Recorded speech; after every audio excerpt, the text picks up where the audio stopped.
Assalamu alaikum and welcome to Advanced English Learning, where we are helping you to speak English like a pro. Please like and subscribe to the channel for more informative videos.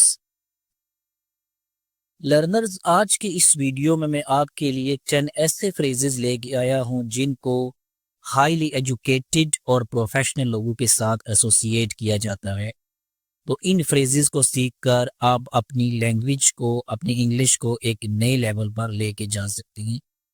تو چلیے بغیر وقت ضائع کیے آج کی اس video کا باقاعدہ آغاز کرتے ہیں.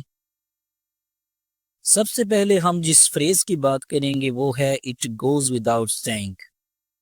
We use this phrase when something so obvious that no explanation is needed. یعنی جب کوئی چیز بہت زیادہ واضح ہو اور مزید اس کی وضاحت کرنے کی ضرورت نہ ہو یا اس کو مزید جو ہے وہ بتانے کی ضرورت نہ ہو. For example, it goes without saying that education shapes our future. یعنی کہ یہ بات کہنے کی ضرورت نہیں ہے کہ تعلیم ہمارے مستقبل کو سنوارتی ہے. In the same way, we can also say it goes without saying that honesty is important. یعنی کہ یہ کہنے کی، یہ بتانے کی ضرورت نہیں ہے کہ ایمانداری اہم ہے. تو اس طریقے سے اس فریز کو ہم یوز کر سکتے ہیں ڈیلی لائف میں. نیکسٹ فریز جس کے بارے میں ہم بات کریں گے وہ ہے the crux of the matter.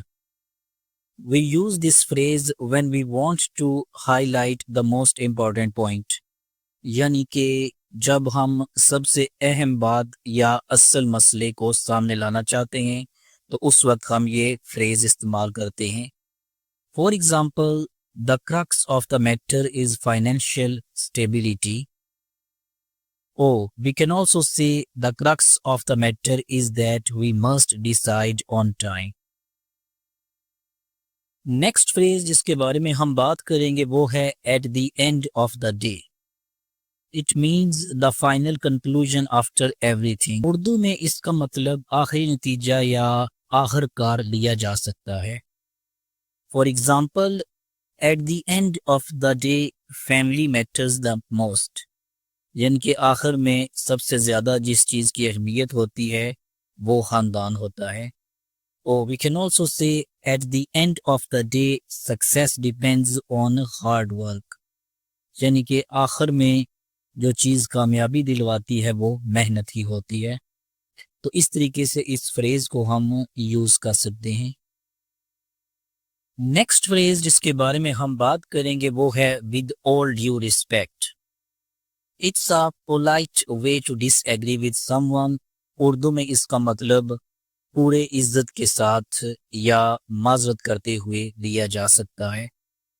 For example, with all due respect I have a different opinion. یعنی کہ آپ کی عزت کو ملحوظ خاطر رکھتے ہوئے میں یہ کہوں گا کہ میری مختلف رائے ہے.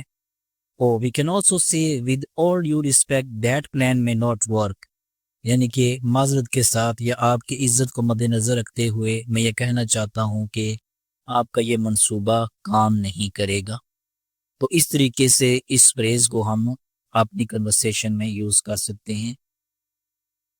Next phrase of the session is in light of recent events which means considering what has recently happened. یعنی کہ حال میں ہونے والے واقعات کو مد نظر رکھتے ہوئے. For example, in light of recent events stricter rules are necessary. یعنی حالیہ ہونے والے واقعات کی وجہ سے سخت قوانین بنانا ضروری ہے. In the same way, we can also say, in light of recent events, we must review our policy. یعنی کہ حال میں جو واقعات ہوئے ہیں ان کی وجہ سے ہمیں اپنی حکمت عملی پر غور کرنا چاہیے، اس پہ دوبارہ نظر ڈالنی چاہیے. تو اس طریقے سے اس فریز کو ہم سینٹینس میں یوز کر سکتے ہیں. Next phrase of the session is to put it in perspective which means to explain something more clearly. یعنی کہ کسی چیز کو بہتر انداز میں سمجھانے کے لیے. For example, to put it in perspective this project will save us millions. یعنی کہ اگر واضح طور پر بات کی جائے تو یہ پروجیکٹ ہمیں لاکھوں کی بچت دے گا. In the same way, we can also say, to put it in perspective, 1 hour of exercise adds years to your life. یعنی کہ اگر مزید اس کو واضح انداز میں بتایا جائے تو 1 گھنٹے کی ایکسرسائز، 1 گھنٹے کی ورزش آپ کی زندگی میں کئی سالوں کا اضافہ کرتی ہے. تو اس طریقے سے یہ فریز سینٹینس میں یوز ہو سکتا ہے. Next phrase of the session is by and large. It means generally speaking, یعنی کہ عام طور پر بات کرتے ہوئے یا زیادہ تر یا عام طور پر. For example, by and large people were satisfied with the decision, یعنی کہ زیادہ تر یا عام طور پر لوگ اس فیصلے سے مطمئن تھے. We can also say by and large students enjoyed the lecture، یعنی کہ زیادہ تر جو طالب علم تھے انہوں نے لیکچر کا لطف اٹھایا. تو اس طریقے سے یہ فریز سینٹینس میں یوز ہو سکتا ہے. نیکسٹ فریز جس کے بارے میں ہم بات کریں گے وہ ہے needless to say، which means something very obvious، یعنی کہ کوئی ایسی چیز ہونا کہ جس کے بارے میں مزید کہنے کی ضرورت محسوس نہ ہو. وہ چیز بہت زیادہ واضح ہو، مزید اس کی وضاحت دینے کی ضرورت نہ ہو یا اس چیز کا ذکر کرنا بھی ضروری نہ ہو، وہ آلریڈی سب کو پتہ ہو. فار ایگزامپل، نیڈلیس ٹو سے team work is essential for success, یعنی کہ یہ کہنا بیکار ہے کہ کامیابی کے لیے جو ٹیم ورک ہے وہ ضروری ہے. We can also say needless to say water is important for life، یعنی کہ یہ کہنا بیکار ہے، بے معنی ہے کہ زندگی کے لیے پانی لازمی ہے یا ضروری ہے. تو اس طریقے سے یہ فریز سینٹینس میں یوز کیا جا سکتا ہے. Next phrase of the session is for the sake of argument، which means assuming something only for discussion، یعنی صرف بحث کے لیے کسی چیز کو اختیار کرنا، کوئی ایسی چیز کہ جس کا بظاہر فائدہ نظر نہ آ رہا ہو لیکن اس کے بارے میں بات کرنا صرف بحث کرنے کے لیے، صرف وقت ضائع کرنے کے لیے اس کا ذکر کرنا. For example, for the sake of argument let's say your idea works, یعنی کہ صرف بحث کرنے کے لیے یہ مان لیتے ہیں کہ تمہارا جو آئیڈیا ہے وہ کام کر جائے گا.